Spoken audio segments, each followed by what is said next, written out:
কেউ নাই। আমার কথা হচ্ছে আপনারা আমাকে পৌরসভায় দুইবার দায়িত্ব দিয়েছেন, আমি আপনাদের দায়িত্বের আমানত কখনো নষ্ট করি নাই।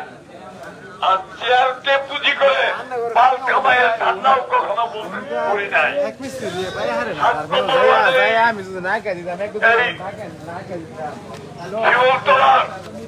কোন একজন মানুষ প্রায় 1,000 মানুষ উপস্থিত আছেন।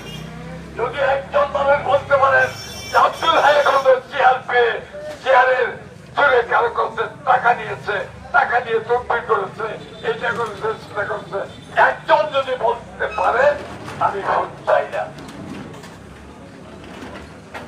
সুতরাং আমি আপনাদের অর্পিত দায়িত্ব যথাযথভাবে পালন করেছি। শুধু তাই নয়, 150 বছরের পৌরসভার মধ্যে আমি আব্দুল হাই আকন্দের মতো সৌভাগ্যবান পৌরসভার মেয়র অতীতে কেউ ছিল না, পরে কেউ হবে কিনা সন্দেহ। কারণ পৌরসভার এমন কোন ওয়ার্ড নাই, এমন কোন মহল্লা নাই যে আমার উন্নয়নের ছোঁয়া নাই।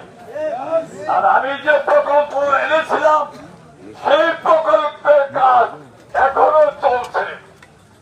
কিন্তু দুঃখের বিষয়, বিগত 16 সালের নির্বাচনে যিনি মেয়র হয়েছিলেন তিনি সঠিকভাবে এই প্রকল্প পরিচালনা না করায় প্রকল্পের বরাদ্দ বন্ধ হয়ে যায়। আর যেগুলি মানে প্রক্রিয়াগত হয়ে গেছিল সেগুলির কাজ এখনো চলছে। এই যে বিলাল সাহেব মেয়র হয়েছে, কয় বছর হয়ে গেছে? প্রায় 3 বছর হয়ে গেছে।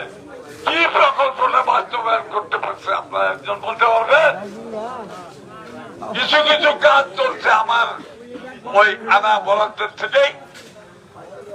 মন্ত্রী তার পকেটে, এমপি তার পকেটে, একটা প্রকল্প তো আনতে পারলো না।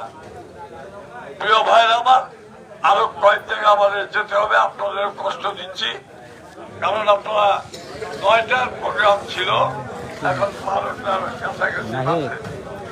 সুতরাং আমার কথা হলো যে আমার চাইতে দাবিদার 5 জন প্রার্থীর মধ্যে পৌরবাসীর কাছে আমার চাইতে বড় দাবিদার কেউ না।